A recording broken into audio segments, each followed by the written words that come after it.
What all else is on PlayStation? Shit, I don't even fucking know. Halo's gonna be on Halo is gonna be on motherfucking PlayStation, and here PlayStation is taking their ball and going home because I don't know. I was gonna make up some funny reason that this kid got offended, but it doesn't matter.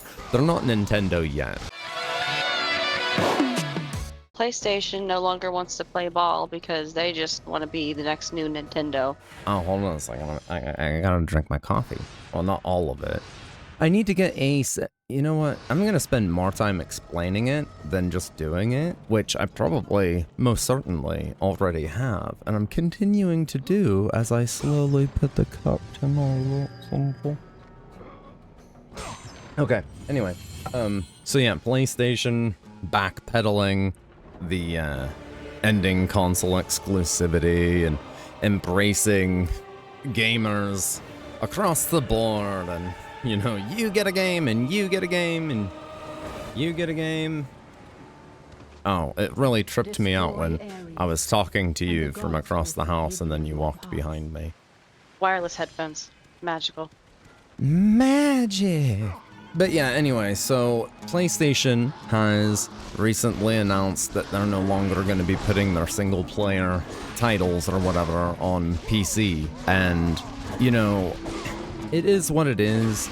If the PS6 does not have the most affordable bang for your buck, feature-heavy, like feature-dense 4K Blu-ray player included, like with a disc drive, then, oh god, PlayStation. For a while now, like, people enjoy PlayStation exclusives. People enjoy having a reason to play their PlayStation. I am not saying that booting up your console, even if you are a PC master racist, master racer. You master racist. I said it on purpose, but then after saying it, I was like, wait a minute. But anyway, it feels good to have a reason to turn on your console, you know? There, wait up. Oh yeah, the puppy training, he's doing awesome. He did great at the doctor's office. He's been doing super awesome. Anyway, back to PlayStation. What was I saying? That they're racist. I'm kidding. Oh yeah, they're racist. No, oh yeah, it feels good to have a reason to boot up your console. However, we all know that it is better, it is objectively better to play these games on your PC when you are fortunate enough to have a PC capable of outperforming the PlayStation 5. I specifically said the PlayStation 5 because the PS5 Pro fucking sucks, and what a fucking scam. But anyway, this was not meant to hate on PlayStation. I really do love PlayStation. One of my favorite controllers, for fuck's sake, is the DualSense, and I was looking for it, but I forgot that it now hangs under my desk. But anyway, like, that's not the point. Like, I really do love PlayStation. I like PlayStation games as much as anybody. However, I don't need to play The Last of Us for the 39th time. And I feel like PlayStation is heading in a direction. Like I said, they were in a position, they juked all of us. For those that don't know, PlayStation just juked the entire gaming community. They were holding hands with, you know, Xbox and whatever, and Steam, and they're all skipping to the finish line, like through a field of daisies, beckoning Nintendo. Come on, Nintendo, come on, Nintendo.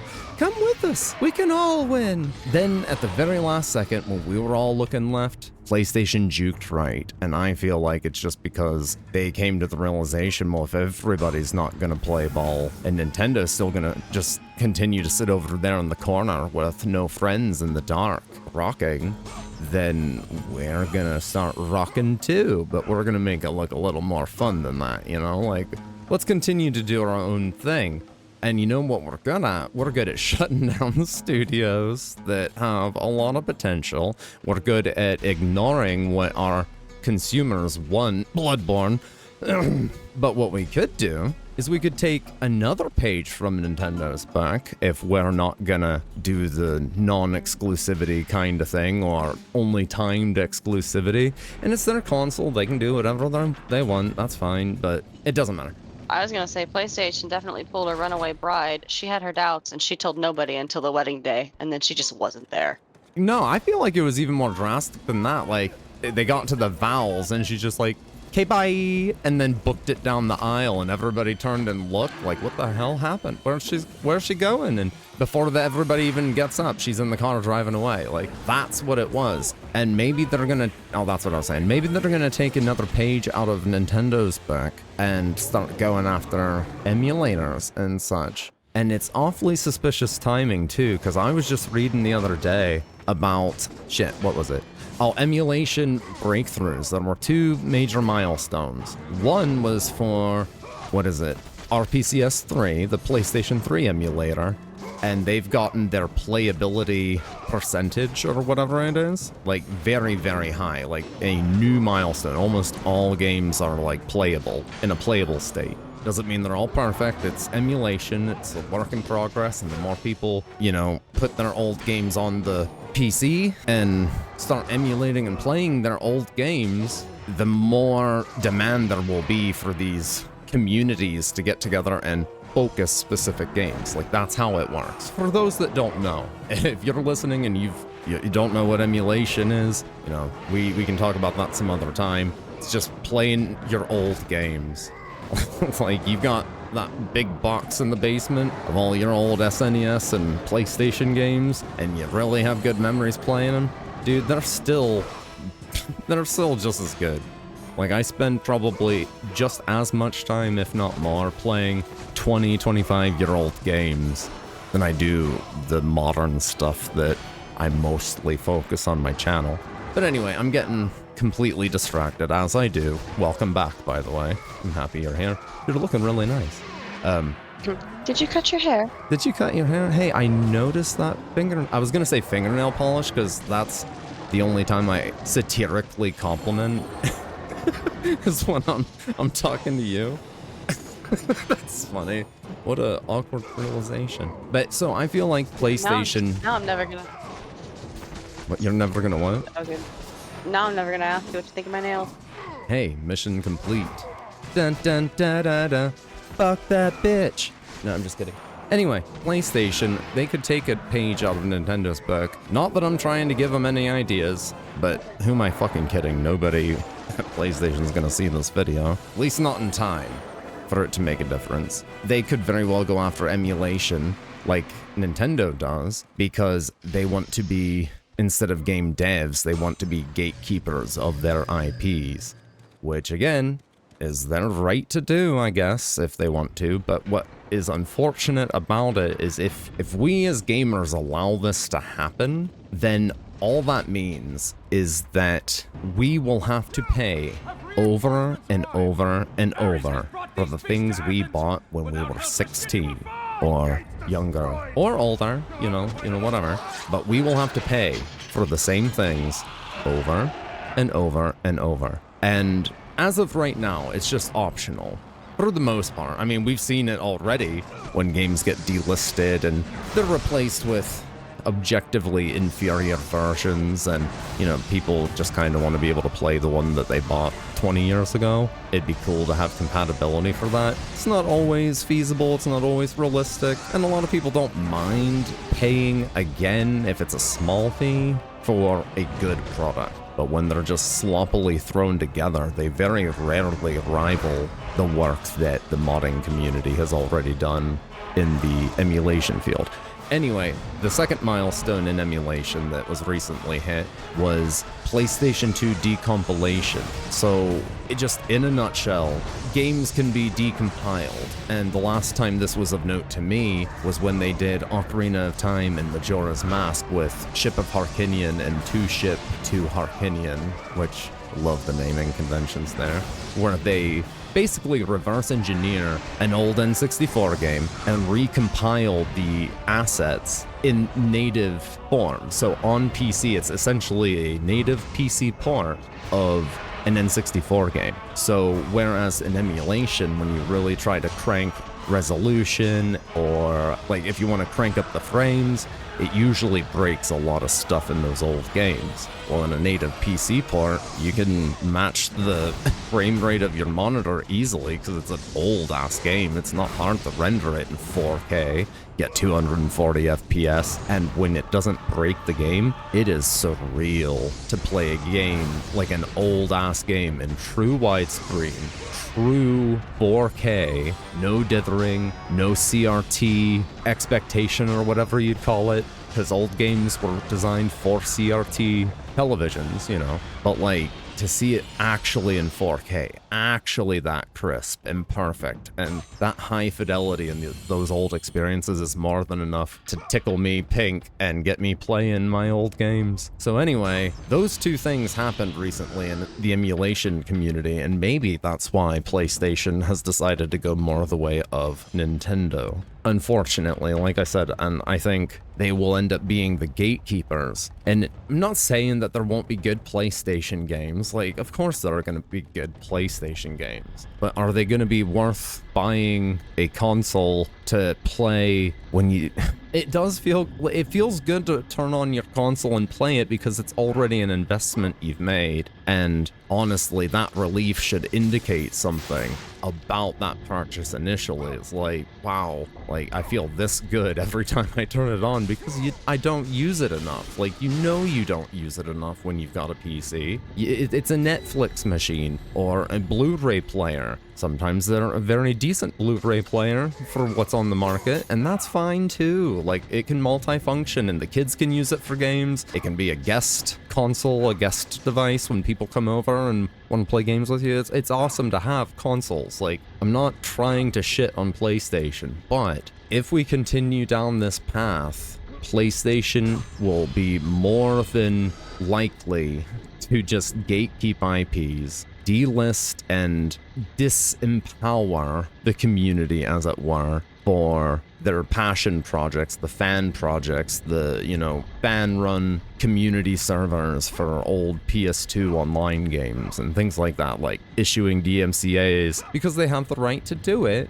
but no one's making money. It's just the community being a community, and instead of tapping into that and harnessing that power, ultimate power, they just fucking slap the shit out of them and make like that group of 500 people just fucking hate them. That's not a lot of people in the grand scheme of things, no, but like, why do you need to make any enemies on purpose? Like, it doesn't matter. But my point is, we have already seen that they're willing to re-release a game over and over and over with minute to non-existent improvements, and then the most noticeable improvements are, quote unquote, you can't see, quote unquote, improvements are like censorship and shit. It's not necessarily always Sony that does that crap, but I mean, look into it. It happens all the time. Sometimes it's a big deal, sometimes it's not. And we're not even going to get into the sexualization of characters in this video. That'll be some other discussion some other day. But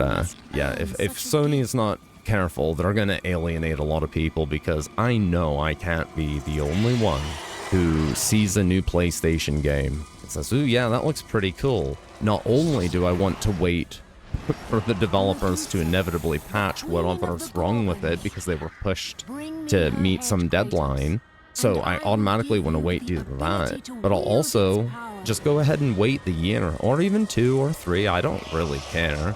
There's plenty of shit to play out there, but I'll wait that long to play it on PC. My preferred way to play it, the objectively better way to play it. And I like I said, I can't be the only one that feels that way. You know what I mean? Like, even if you're not playing it with the highest fidelity, playing games with a keyboard and mouse, like especially once you've acclimated to it, lifelong controller player here though, right guys? I'm not a quote unquote young man anymore, and I was a lifelong controller player, and I will still play Ghost of Tsushima with a mouse and keyboard. I will not use the bow and arrow because it feels like cheating. The game wasn't balanced around being able to mouse aim with the bow. That's neither here nor there. That's a game balancing thing. But like, I will always choose to play mouse and keyboard because I like turning the HUD off. I like playing the game really cinematic and having absolute control of my mouse and where I'm looking and all of that stuff. Plus, just side note about Ghost of Tsushima, on PC, you can just hit your stance button like it's a weapon hotkey, and it just instantly pulls out the different weapon. So like, instead of on console, you hold a button, it freezes or slows down time, pulls up a radial, you select it, let go. Not a big deal. Again, you know, it's fine. But I really like the immersion factor of instantly swapping back and forth between weapons and getting in there. No HUD, recording clips and doing like little fun, stupid little projects.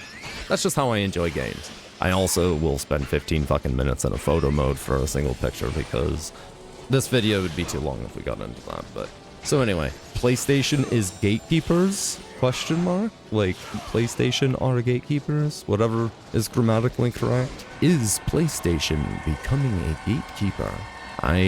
More than just them becoming gatekeepers, I think that it's kind of a removal of our personal rights and freedoms as players and consumers of the content.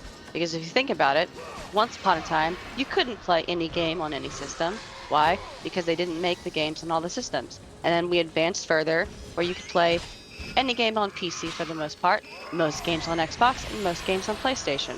But now our children are going to have to buy 3 separate devices, most likely, an Xbox, a PlayStation, and a PC, so that they can play the same games that they want to play, or new games that they want to play, and that's not fair, and I don't dig it. Well, let's be fair and let's acknowledge that they won't need an Xbox and a PC because Xbox and PC are playing nice. Like, Xbox is PC. Xbox was PC before it was Xbox, you know what I mean? Xbox is short for active Xbox. Originally, the idea was just like, let's get PC hardware and put it in a console and make a really powerful, good console. Like, but anyway, it doesn't matter. You will own nothing and you will be happy.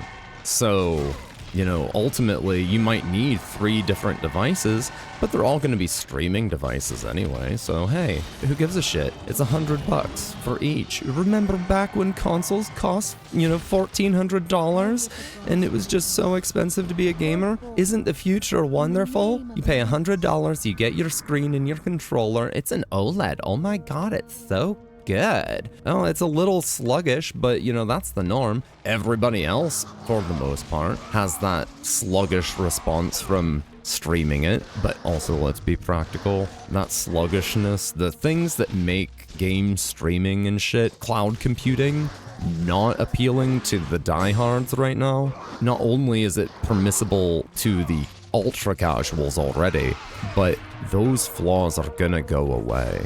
I'm not saying we're gonna cure internet latency tomorrow and Fortnite's not gonna lag anymore, but I am saying that there will come a time where that is not a consideration. There will come a time where the tech industry, well, not just the tech industry, all the big businesses, governments, everybody, all the people with the fucking money and the technology will just have us all convinced that it's easier to just pay a monthly subscription and pay $100 for your device. Or maybe you won't even, maybe it'll be included in the subscription. I don't fucking know. And every time a new monitor comes out, they send you a new one, you send the old one back in the box.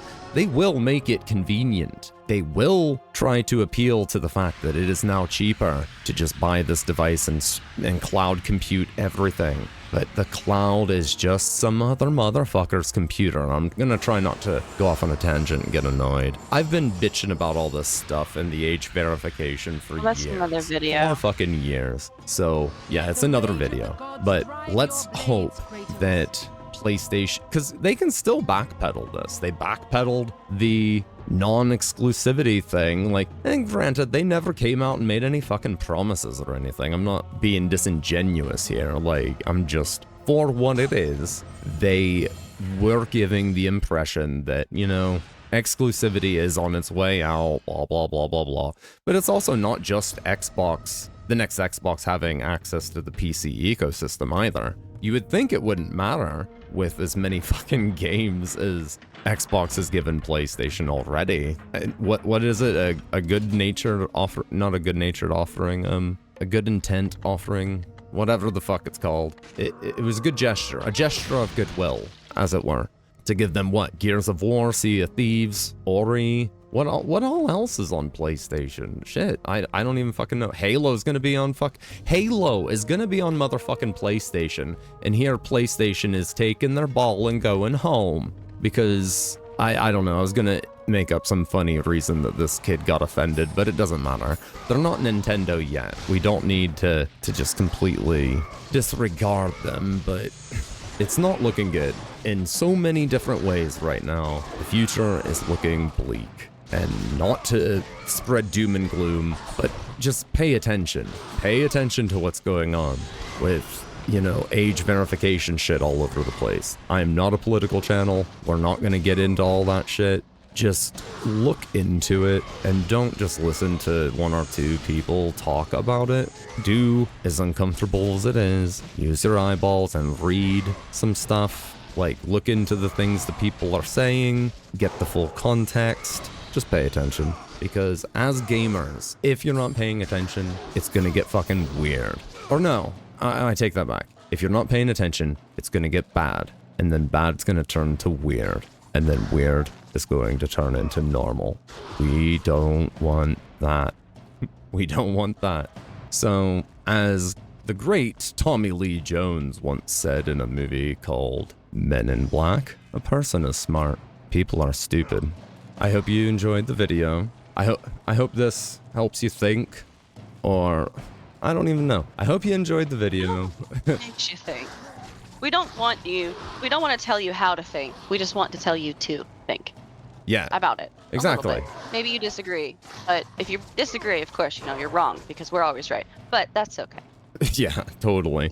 No, if you disagree, let us know in the comments. If you want to have a conversation, let us know in the comments. If you just want to talk about how big my nose is, I already know. Okay? I know. It's okay. You're beautiful anyway. But I hope you had a good time hanging out and listening to us. Yeah, I hope PlayStation isn't going the way of the dark side. They were the chosen one. Do all the YouTube shit, and I hope you have a wonderful day.